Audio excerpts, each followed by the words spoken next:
उनका स्वागत करें, अभिनंदन करें।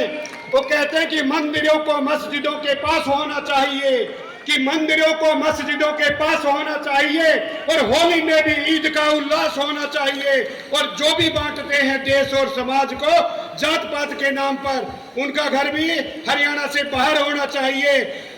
और जब भी इस हरियाणा की तस्वीरें और तकदीर बदली है, वो युवाओं ने बदली है। कहते हैं कि तलवारों के साए में युवाओं की जवानी पलती है, और इतिहास मुड़ता उधर जिस तरफ जवानी चलती है। आपके बीच में युवा नेता भाई दुष्यंत चौटाला जी। फलदार है पेड़ तो पत्थर मारे जाएंगे, सोने के टुकड़े भट्टी में उतर जाएंगे। जितनी ज़्यादा आएंगी मुश्किल जीवन में, उतने ज़्यादा हम निखर जाएंगे। आज इनसो के 22वें स्थापना दिवस के उपलक्ष्य में जननायक जनता पार्टी और इंडियन नेशनल स्टूडेंट के संस्थापक आदरणीय डॉक्टर अजय सिंह चौटाला जी, जननायक जनता पार्टी के प्रदेश के अध्यक्ष ब्रिज शर्मा जी, आपके बीच में अजीत दिग्विजय सिंह जी, इनसो के राष्ट्रीय अध्यक्ष भाई प्रदीप जी, भाई रवि जी, भाई अजय जी, यहाँ पर मौजूद इनसो के तमाम वरिष्ठ पदाधिकारी, जननायक जनता पार्टी के तमाम कार्यकर्ता साथियों और प्रदेश के अलग अलग विश्वविद्यालयों से आए छात्र छात्राएं, मेरे युवा साथियों, मेरी बहनें, मैं पहले तो आप सबको बधाई देता हूँ कि 22 साल पहले लगाया गया डॉक्टर अजय सिंह चौटाला जी के हाथ से ये छात्र संगठन के नाम का ये पौधा आज केवल मात्र हरियाणा ही नहीं, राजस्थान हो, पंजाब यूनिवर्सिटी हो, दिल्ली यूनिवर्सिटी हो, निरंतर अपना काम कर रहा है और अलग अलग विषयों पर अलग अलग मुहिमों में छात्रों के हितों की लड़ाई को आगे ले जाने का काम किया। और मुझे खुशी है कि हरियाणा प्रदेश में बहुत लंबे समय के बाद अप्रत्यक्ष तौर पर छात्र चुनाव की लड़ाई को जिस तरीके से इनसो के साथियों ने लड़ा, उसका नतीजा आया कि अप्रत्यक्ष तौर पर छात्र संघ चुनाव हरियाणा प्रदेश में लागू है। मगर आज मैं आपसे वादा करता हूं कि प्रदीप ने जो बात कही थी कि छात्र संघ की लड़ाई, छात्र संघ की लड़ाई हमें सबको लड़नी पड़ेगी। और साथियों, इसके लिए आगामी विधानसभा का चाहे एक दिन का सेशन होगा, मेरा पूरा प्रयास रहेगा प्राइवेट मेंबर तो बिल के तौर पर भी छात्र संघ प्रत्यक्ष तौर पर लागू प्रदेश में हो, वो लड़ाई हम लड़ने का काम करें। साथियों, जहाँ छात्र छात्राओं की बात आती है, कई ऐसे विषय हैं जो यूनिवर्सिटी, कॉलेज और स्कूलों को जोड़कर हमें देखने चाहिए। निरंतर बड़ी बड़ी बातें करी जाती हैं, मगर धरातल पर शिक्षा के स्तर के अंदर, खेलों के स्तर के अंदर जो सुधार और जिस मुहिम के साथ वो सुधार होना चाहिए था, कहीं ना कहीं हम वो पूरा नहीं कर पाए। साथियों, उस लड़ाई को आगे लेकर चलना है। जब आज यहाँ आ रहा था तो मुझे 2-3 लोगों ने अग्निवीरों के बारे में बात की। साथियों, मुझे याद है जब ये योजना आई थी, जब मैंने राजनाथ सिंह जी से मुलाकात कर कर कहा था कि इन युवा साथियों को जो 4 साल सेवा कर कर आएंगे, इनके भविष्य की सुरक्षितता कैसे करी जाएगी, आगे इनका भविष्य कैसे सुरक्षित हो। और हमने हरियाणा की कैबिनेट में मंजूरी दी थी कि 10% जॉब्स के अंदर हमारी पुलिस में अग्निवीरों के लिए हम आरक्षित सीटें करने का काम करेंगे कि ट्रेंड बच्चे जो वापस आएंगे। मगर शिक्षा के अंदर हम वो फैसला नहीं कर पाए। और अभी मैं डॉक्टर साहब से, डॉक्टर अजय सिंह चौटाला जी से जब चर्चा कर रहा था, तो उनने ये आदेश दिया है कि प्रदेश में दोबारा जब आपकी सरकार बनेगी तो अग्निवीरों के लिए बैचलर्स हो, मास्टर्स हो या पीएचडी की पढ़ाई हो, पूरी तौर पर सरकारी खर्चे पर, चाहे प्राइवेट यूनिवर्सिटी हो चाहे सरकारी यूनिवर्सिटी हो, सरकार बहन कर कर उनके भविष्य को सुनिश्चित करने का काम कर पाई। और इस योजना को, जैसे दिग्विजय ने कहा था कि ये एक वीर योद्धा जब टीनेज में था तो अपने भविष्य की लड़ाई लड़ता था और इस वीर योद्धा का नाम शहीद भगत सिंह था।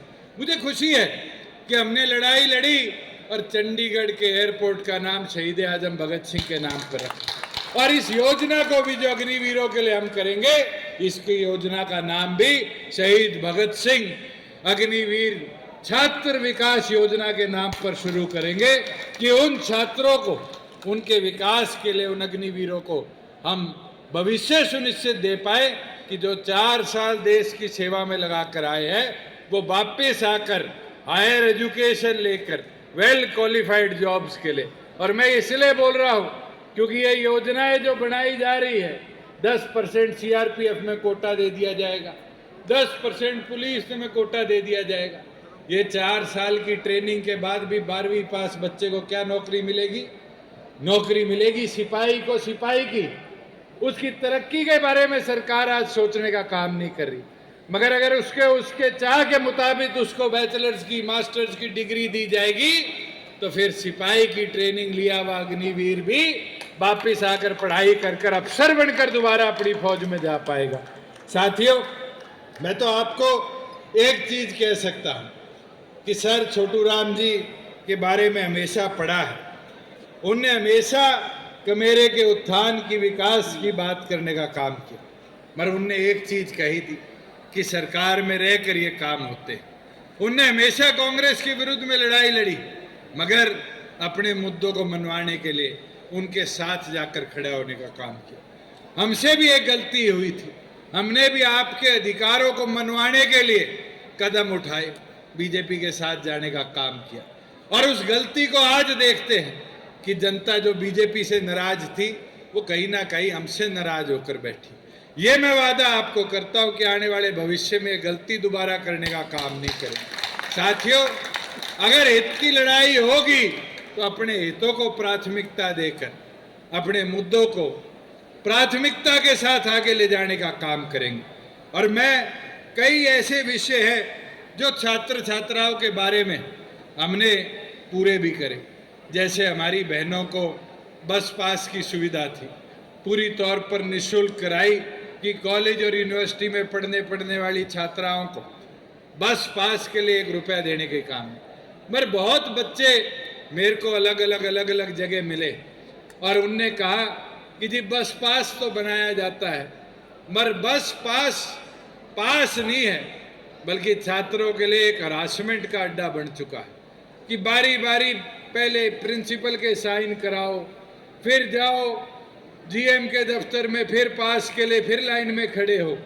ये वादा आज आपको करते हैं कि आपकी सरकार बनेगी तो ऐसी व्यवस्था बनाएंगे कि बस पास के लिए किसी छात्र को किसी के हस्ताक्षर करने की जरूरत नहीं। एडमिशन होने पर ये कॉलेज और यूनिवर्सिटियों में सुविधा ला कर देने का काम करेंगे कि छात्र छात्राओं को अपनी शिक्षा के लिए शिक्षा पे फोकस करने का टाइम मिले, ना कि आई कार्ड और बस पास बनाने के लिए धक्के काटने पड़े। और उसके साथ साथ साथियों, हमने स्कूलों में एक व्यवस्था शुरू करी और वो व्यवस्था बड़ी लाभदायक है। कई बार क्या होता था, प्राइमरी स्कूल तो हमारे छोटे छोटे गांव में थे, मगर मिडिल और सेकेंडरी स्कूल के लिए 8-8, 10-10 किलोमीटर छात्र छात्राओं को जाना पड़ता था। इसके लिए हमने व्यवस्था बना कर दी और व्यवस्था बनाई कि शायद 15 या 16 रुपया प्रति किलोमीटर के हिसाब से 18 सीटर गाड़ी गांव में तय हो जाती थी और गांव को प्रिंसिपल की वेरिफिकेशन के बाद सरकार उसका पैसा देती थी कि स्कूली छात्र छात्राओं को शिक्षा के लिए दर दर की ठोकरें ना खानी पड़े।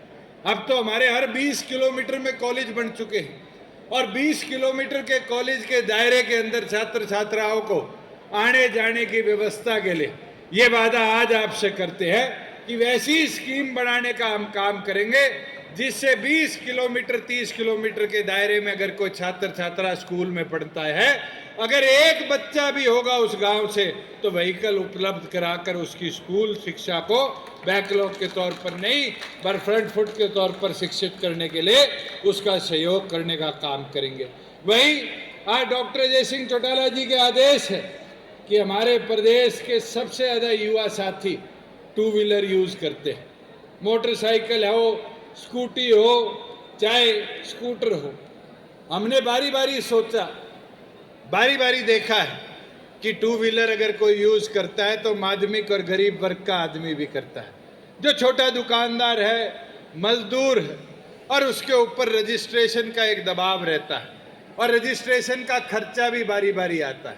साथियों, ये आज हम घोषणा करते हैं, जिस दिन आपकी सरकार बनेगी, टू व्हीलर के ऊपर से रजिस्ट्रेशन फीस पूरी तौर पर समाप्त करने का काम करें, जिससे हमारे गरीब को, कमेरे को, छात्रों को आने जाने के लिए अपना टू व्हीलर अपनी खुद के, जैसे चौधरी देवीलाल जी ने ये उदाहरण डॉक्टर साहब ने दिया था कि चौधरी देवीलाल जी ने ट्रैक्टर पे से टैक्स माफ किया, और मुझे वो दिन याद है जब केंद्र की सरकार ट्रैक्टर पे टैक्स लगाने का काम कर रही थी, तो पार्लियामेंट में 1 महीने लेके गया था, नहीं गया था ट्रैक्टर, और उसको वापस गाड़ा बनाया। वैसे ही युवा साथियों का, माध्यमिक गरीब वर्ग का ये साधन इसी प्रकार से हम टैक्स फ्री कर कर आपके बीच में देने का काम करेंगे। साथियों, मैं एक चीज जरूर कहना चाहूँ, 4.5 साल में बहुत से ऐसे वादे थे जो हमने पूरे करे, और उसका एक वादा ऐसा था जो प्राथमिक तौर पर आपके जीवन पर बहुत महत्व रखता था। वो था हरियाणा प्रदेश के रोजगारों में 75% हिस्सेदार। मुझे याद है कि कांग्रेस और बीजेपी के लोग कहते थे 75% कानून कैसे बनेगा। मुझे चौधरी देवीलाल जी की वो बात याद है जो बुजुर्गों से सुनी है कि 1987 में जब उनने कहा कि बुढ़ापा पेंशन की शुरुआत करेंगे, तो बंसीलाल जी और कांग्रेस के लोग कहते थे कि मैं तो वकील हूं, चौधरी देवीलाल कैसे पेंशन शुरू कर सकते हैं। तो बंसीलाल जी ने जब ये बात कही तो चौधरी देवीलाल विधानसभा में खड़े हुए और कहा कि बंसीलाल, मैं कोई भेड़ बकरी चराने नहीं आया, कानून बनाने आया। और साथियों, हमने भी वही कदम उठाया, उसी कदम पर चलते हुए चौधरी देवीलाल जी के, कि हरियाणा प्रदेश के युवाओं के भविष्य को सुरक्षित करने के लिए हरियाणा विधानसभा में रोजगार मेरा अधिकार 75% कानून लाने का काम किया। वैसे ही हमारी माताओं बहनों के लिए मुझे खुशी है कि अब पंचायतों में आप जैसी बहनें भी, जो यहाँ से डिग्रियां लेके जाती थी, गांव का नेतृत्व कर रही है, पंच बन रही है, सरपंच बन रही है, और तो और जिला परिषद, ब्लॉक समिति के मेंबर और चेयरमैन के तौर पर कार्यभार संभाल रही है। आज हर दूसरी कुर्सी पर एक हमारी माता बहन बैठी है, और पंचायती राज संस्थाओं को बड़े अच्छे तरीके से चलाना पड़ रहा है। जो वर्मा जी और बैठे बैकवर्ड के साथियों को कोई पूछता नहीं था पंचायतों में, क्योंकि 1-1, 2-2 मकान होते थे। आज बीसीए के साथियों को 8% पंचायती राज संस्थाओं में हमने हिस्सेदारी देने का काम किया, और ये वादा करते हैं यही महिलाओं का, बैकवर्ड का सम्मान आज तो पंचायती राज में किया था, राज बनने पर शहरी निकाय में भी कराने का काम करेंगे कि प्रदेश के हर स्तर पर बैकवर्ड और महिला का सम्मान बराबरी से रखा जाए। वही साथियों, हमने 14 फसलें किसान की एमएसपी पर उठा दी। आज इस हॉल में बैठा हर एक बच्चा कहीं ना कहीं खेती बाड़ी से संबंध रखते हुए परिवार से आता है। मुझे याद है कि 2 फसलें, 3 फसलें सीसीआई आ जाती थी तो नरमा चौथा एमएसपी पर खरीदा जाता था। पर मुझे खुशी है कि 4.5 साल में हम 14 फसलों को एमएसपी पर लाने में कामयाब रहे। साथियों, हम बुढ़ापा पेंशन को देश में सबसे अधिक 3,000 रुपए पे पहुंचाने में कामयाब रहे। मगर बहुत सी ऐसी चीजें हैं जो हमें आगे भी करनी है, जैसे एससी साथियों के प्रमोशन में 20% हिस्सेदारी दे पाए। ये रविदास मंदिर जो दिल्ली में बीजेपी ने तुड़वाया था, ये प्रीतम और बैठे हैं, इनको याद होगा, हमने वादा किया था कि कुरुक्षेत्र की पावन धरा पर 5 एकड़ में विशाल बनाएंगे, और मुझे खुशी है कि कुरुक्षेत्र में नींव रखी गई, और वहां पर रविदास मंदिर का निर्माण की लड़ाई भी हम लड़ते रहेंगे। साथियों, वैसे ही प्रदेश के अंदर एससीए के साथियों को एजुकेशन में, इस हायर एजुकेशन में, मेडिकल एजुकेशन में 50% हिस्सेदारी हमने सुनिश्चित कराने का काम किया। वैसे ही प्रदेश के अंदर हिंदी भाषा को हमारे जुडिशियल सिस्टम से जोड़ा जाए। आने वाले समय में जो हमारी ऐसी रूरल बेल्ट की यूनिवर्सिटीज़ है जहाँ लॉ पढ़ाई जाती है, इनके बड़े हुए बच्चों को हाई कोर्ट में केस लड़ने के लिए अंग्रेजी में अपने आप को ढालना ना पड़े, हिंदी में ही वो अपनी लिटिगेशन लड़ पाए। हरियाणा प्रदेश के पंजाब हरियाणा हाई कोर्ट में विधानसभा में पारित कर हमने हिंदी को वहाँ स्थापित करने का काम किया था।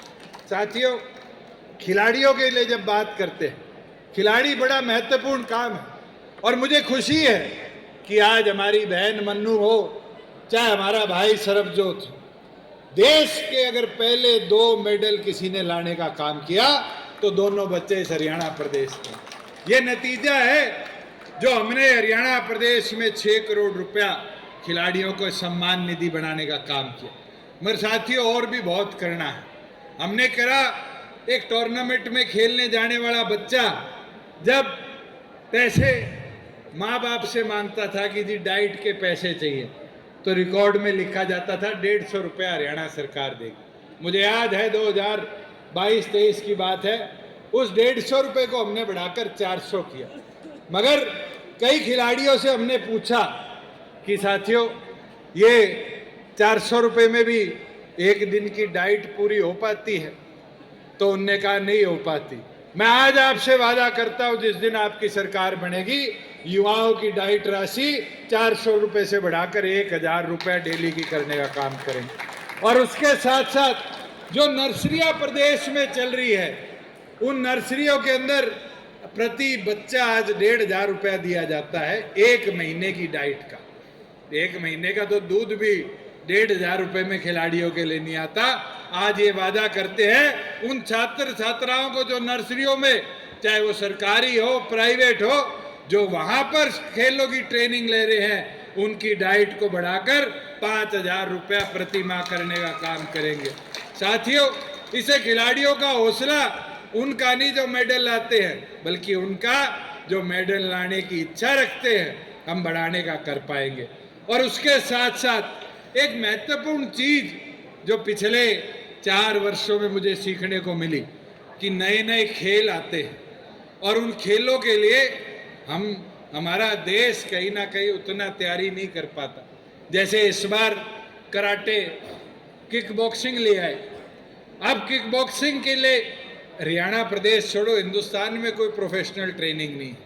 हम प्रदेश में ऐसे नए ओलंपिक खेलों के लिए प्रति जिला एक एकेडमी बनाने का काम करेंगे कि हमारे खिलाड़ियों को, युवाओं को वो ट्रेनिंग हम समय पर दिलवा पाए जो आने वाले भविष्य में ओलंपिक में अपना नेतृत्व कर पाए।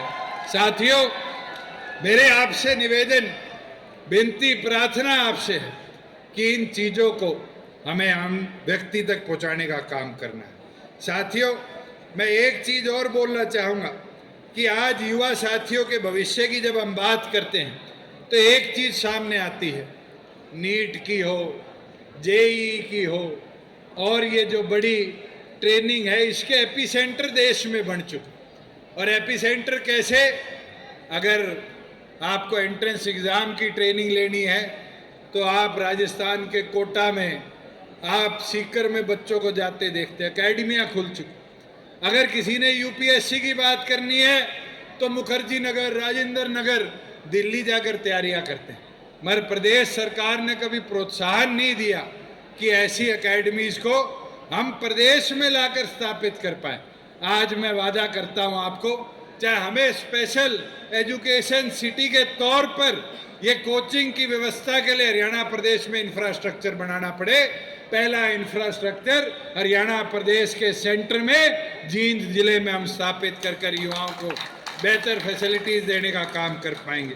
वही साथियों, एक समस्या और है जो शायद सारे साथी यहाँ झेल चुके हैं, वो है कि जब हम पेपर देने जाते हैं सरकारी नौकरी के, तो हर आवेदन पर पैसे देने पड़ते हैं। और ये रोड़ा मैंने कौशल रोजगार से सीखा। जब कौशल रोजगार बढ़ाया गया तो एक पोस्ट भरने के लिए 236 रुपये एक बच्चे को देना पड़ते थे। अगर वो 10 पोस्ट भरता था तो उसको 2360 रुपये सरकार को आवेदन के तौर पर देने पड़ते। और इसी तरह सरकारी नौकरियां निकलती थी, 5 पोस्टें हैं और मान लो 500 रुपये एक पोस्ट का है, तो एक गरीब बच्चे को 2500 रुपये देने पड़ते थे। ये वादा आज करते हैं कि हरियाणा प्रदेश में सरकारी नौकरियों के आवेदन के लिए वन टाइम 500 रुपए की फीस रखेंगे। बच्चा चाहे 5,000 अप्लाई करे, चाहे 500 पोस्टें अप्लाई करे, जब तक उसको नौकरी नहीं मिल जाएगी, वो पेपर क्लियर नहीं कर लेगा, उसको दोबारा सरकार को कोई पैसा फॉर्म भरने के लिए नहीं देना पड़ेगा। वहीं साथियों, एक बात जो हम निरंतर देखते हैं कि शिक्षा के बीच में स्ट्रेस बहुत ज़्यादा है, और वो स्ट्रेस मेंटल स्ट्रेस है, हेल्थ स्ट्रेस है। बारी बारी हमारे छात्र छात्रा हॉस्पिटल्स के चक्कर काटते रहते हैं।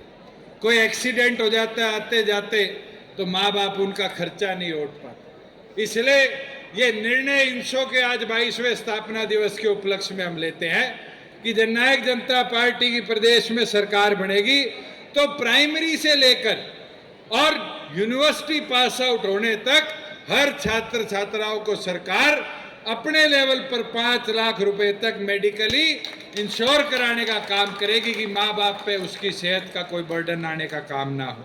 मैं तो एक चीज आज कहूँगा कि पार्टी को लाए थे तूफानों से निकाल के, हमेशा रखेंगे इसको साथियों संभाल के। माना है कि रात बहुत अंधेरी है, इसके बाद आएंगे दिन बहुत कमाल के। अब मेहनत करनी पड़ेगी साथियों। ये 60 दिन का सफर आपके सामने है। इन 60 दिन के अंदर जितनी मेहनत हम मैदान में उतर कर करेंगे, उतना ज्यादा बदलाव प्रदेश के अंदर युवाओं के नेतृत्व में लाकर देने का काम करेंगे। मैं तो आपसे अनुरोध प्रार्थना इतनी करूंगा कि साथियों, हमने यूनिवर्सिटीज देखी है और यूनिवर्सिटीज के अंदर अधिकतम बच्चे फर्स्ट टाइम वोटर हैं, और हमने सरकारी आंकड़े भी देखे कि फर्स्ट टाइम वोटर निकलकर वोट देने नहीं जा पाते। साथियों, इनसो के एक एक छात्र छात्रा से मेरा निवेदन है, उन फर्स्ट टाइम वोटरों को जोड़ने का काम करो। मैं तो अजय को, प्रदीप को, रवि को, इनको कहूंगा, गा दो सारी यूनिवर्सिटियां और कॉलेजेस, एक एक छात्र छात्रा से संपर्क करो। आज के दिन 25 साल से नीचे नीचे कॉलेज में, यूनिवर्सिटी में पढ़ने वाले प्रदेश के 2 करोड़ में से 35 लाख वोटर हैं। अगर इन 35 लाख वोटरों की ताकत को संभाल पाओगे, इन 35 लाख युवा छात्र छात्राओं को मैदान में पार्टी के साथ खड़ा कर पाओगे, तो तुम्हें कोई नहीं रोक पाएगा। लोग भ्रम फैलाएंगे, कोई क्षेत्रवाद का, कोई जातवाद का, मगर क्षेत्र और जातवाद से अगर कोई सबसे बड़ा विषय है तो मुझे लगता है शिक्षित हरियाणा बनाने का, तरक्कीवान हरियाणा बनाने का, हरियाणा के उत्थान और उत्थान का। और वो मुमकिन हो पाएगा तो आप जैसे छात्र छात्राओं की भागीदारी से और फर्स्ट टाइम वोटरों की बढ़ चढ़ कर पार्टिसिपेशन से, जो आपकी पार्टी की ताकत को बढ़ाने का काम करेगी।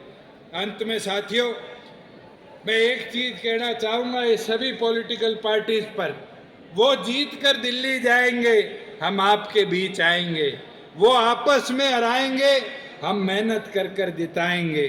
वो सिर्फ अपने बेटे बेटियों को बचाएंगे, हम आपके लिए मिट जाएंगे। वो एक क्षेत्र का विकास कराएंगे, हम पूरा हरियाणा चमकाएंगे। वो पीछे से हाथ मिलाएंगे, हम उनसे टकराएंगे। वो जेल के डर से डर जाएंगे, हम खुल कर चिल्लाएंगे। वो ढूंढे भी नहीं पाएंगे, हम 50 साल से ज्यादा आपका साथ निभाएंगे। साथियों, अब ये लड़ाई आपने लड़नी है, मैदान आपने संभालना है, और अगर मजबूती के साथ इस मैदान में अपनी लड़ाई को एक एक छात्र छात्रा मेरे को अपना भाई मानता है, तो मैदान में उतरकर साथ देने का काम करें। अगले 70-80 दिन हम दिन रात एक आपकी लड़ाई लड़ेंगे, कोई रुकेगा नहीं, कोई झुकेगा नहीं, मगर साथ आपका चाहिए। और अगर आपका साथ मिलेगा तो हरियाणा का भविष्य खुशहाल होगा, हरियाणा का भविष्य और ज़्यादा तरक्कीवान होगा। मैं तो इनसो के स्थापना दिवस के उपलक्ष्य में आप सब छात्र साथियों को एक ही चीज़ बोलना चाहूँगा कि जो आदेश आज हमारे बीच में आपके संस्थापक डॉक्टर अजय सिंह चौटाला जी देकर जाए, एक एक साथी पूरी लगन और निष्ठा के साथ आगामी 70-80 दिन अपने कैंपसेज में, यूनिवर्सिटी में काम कर कर पार्टी के ताकत को बढ़ाने का काम करेगा। आप सब इनसो के स्थापना दिवस के उपलक्ष्य में आज यहाँ आए, मैं सभी छात्र छात्राओं को बहुत बहुत शुभकामनाएं देता हूं। बहुत बहुत धन्यवाद दुष्यंत जी, एक बार जोरदार तालियों के साथ अपने युवा नेता का धन्यवाद अदा करें। अब मैं बुलाना चाहूंगा दुष्यंत चौटाला जी को मोमेंटो देने, अजय ओला जी को, राजवीर रोड जी को, सुखदेव सिहाग जी को, बलकंड भंगू जी को, संदीप बिडासरा जी को कि आप मंच पर आए और हरियाणा प्रदेश के पूर्व में रहे उप मुख्यमंत्री और युवा और छात्रों की बुलंद आवाज भाई दुष्यंत चौटाला जी का स्वागत करें, अभिनंदन करें, धन्यवाद करें। अब मैं ऑर्गेनाइजेशन के संस्थापक और युवाओं की बुलंद आवाज, जिन्होंने इनसो की स्थापना ही नहीं की बल्कि इनसो के हर साथी को दुष्यंत और दिग्विजय से ज्यादा प्यार दिया, डॉक्टर अजय सिंह चौटाला जी को आमंत्रित करना चाहूंगा और मैं आमंत्रित करूंगा डॉक्टर अजय सिंह चौटाला जी को मोमेंटो देने के लिए सिरसा के जिला अध्यक्ष अशोक वर्मा जी को, हरि सिंह बारी जी को, राधेश्याम शर्मा जी को, कि आप राधेश्याम शर्मा जी से भी रिक्वेस्ट करूंगा कि आप मंच पर आएं और इंडियन नेशनल स्टूडेंट ऑर्गेनाइजेशन के संस्थापक डॉक्टर अजय सिंह चौटाला जी को मोमेंटो दें।